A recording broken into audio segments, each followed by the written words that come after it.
And now, it's time for another Dice Tower review with Tom Vasel.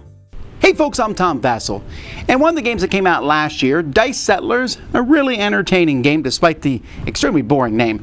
But Dice Settlers is a game I really enjoyed. It's a game where you pull dice from a bag, roll these dice, use those to take actions, build up a little content exploration, a lot of ideas in this game I really enjoyed, and lo and behold, Dice Settlers Western Sea is out.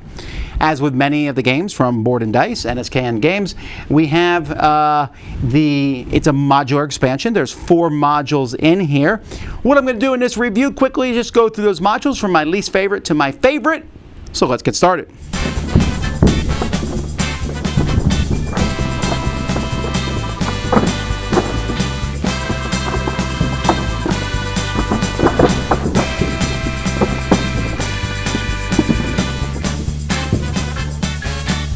So let's start with enclosures first. This is the one module that I will probably never play with again. This one here comes with a couple technologies that have to do with it, but essentially at the beginning of the game, each player is going to get 2 of these cards.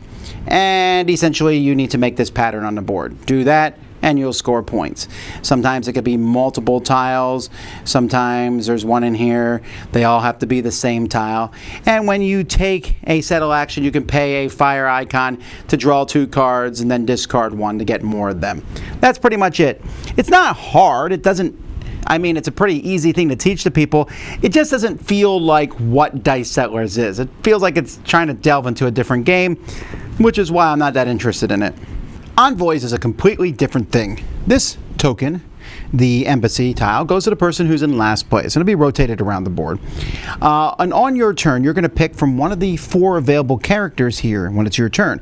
And you get a free action with it. So for example, if you take this one here, then you get a gold resource token.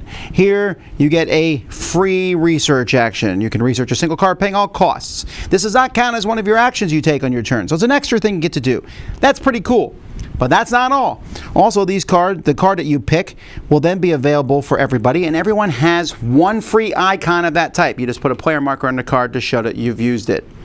But that's not all. You can also hire it if you have the dice shown in the card. So this one says you need a gray die and you need a die with the handshake symbol on. If you have those 2 dice, you can hire the card. You'll tuck this under your board, and at the end of the game, you get 1 point for every mountain tile. And so you have different ones, and when that happens, you'll replace it with a new one. If no one hires it, well then so be it. It goes back. You're not allowed to pick the same one of these 2 turns in a row. You put markers on them to show that happening. But as you can see, there's all sorts of them in here. Like look at this one. This gives you 2 victory points, but then it gives everyone a free fire. So you are thinking when you take these, can I hire it myself? Maybe. What's the benefit that I'll get?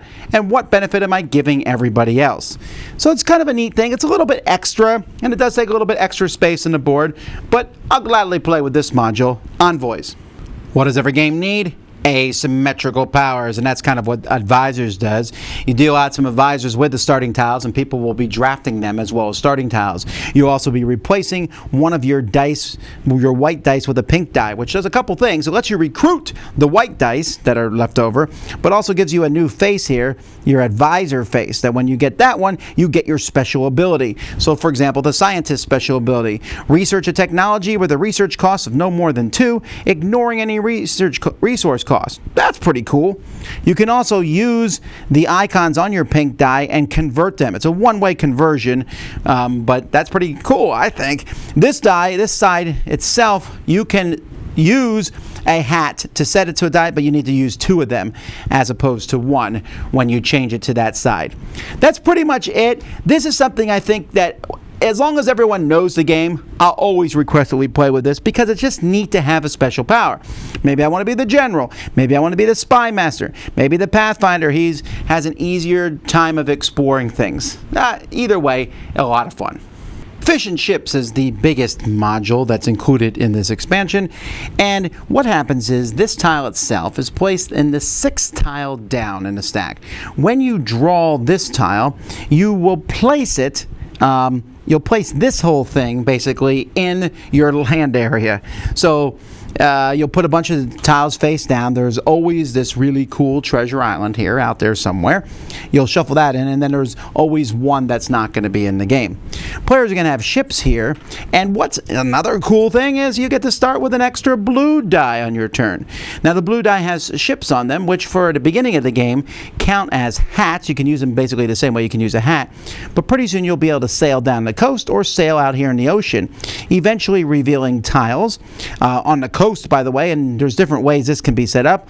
There's all kinds of factories and things. Out here, you're going to find different places where your ships might just get bonuses for landing on them. Or you might find this amazing tile. And even though you're supposed to take a random tile out when you play with this tile never comes out for me. I always play with this one. And if you have the most people on this island, you get a treasure die. What is a treasure die? A treasure die, you can spend basically a die with a resource icon on to roll this. This is amazing. Look at the cool things on this die. Some even give victory points. I really like this. Just the idea of rolling this big die. There's also a new resource now, fish here. And fish acts pretty much like every other resource, but there's ways that you can do things. For example, open seas is a technology now that's in every game. So this says after taking a sailing action, get an extra action. But there's also a whole pile of sailing actions, and you'll have another one that's thrown in the game. Maybe here you can spend fish to get points. Here, if I have the treasure die, I get an extra 2 dice. That's pretty cool. Whalers, I can spend a fish to gain 2 sail icons. Fish can be used as gold icons. Folks, I had this one. It's amazing. So these are included in the game, and then there's other technologies also that are included that will work with the water stuff. There's also, and as there is with all these modules, solo support for solo gamers and a lot of information on how that works. I should point out that there is quite a bit of rules for the game. It tells you about all the different tiles. Each of the expansions along with solo support is clearly laid out here. I didn't have any problems with the rules at all.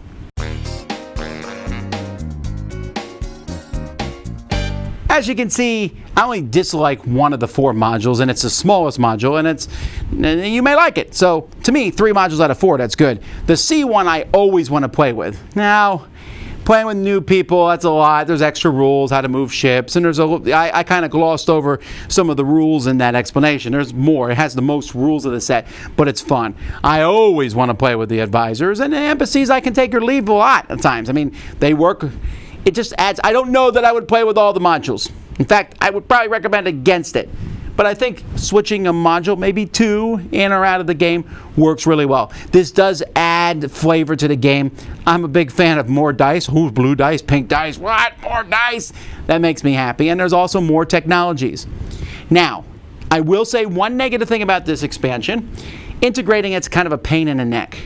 Because with each of these modules, there's some technologies. Well, so how do I sort all this stuff out? I can't put them all together because then I have to put a sticky note on the technology. Do not use this unless playing with this module. So I could put all the stuff for a module in a bag for that module, which is probably what I'm going to do, and then mix it in and then remember to remove it at the end. That's my only kind of a pain in the neck. I'd rather have a game I can just throw on the table and play. That's kind of minor quibbling, but that is something I noticed with this particular one.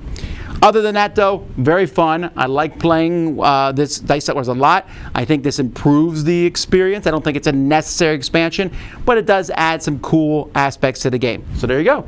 Dice Settlers, Western Sea. Dice Tower Judgment, approved.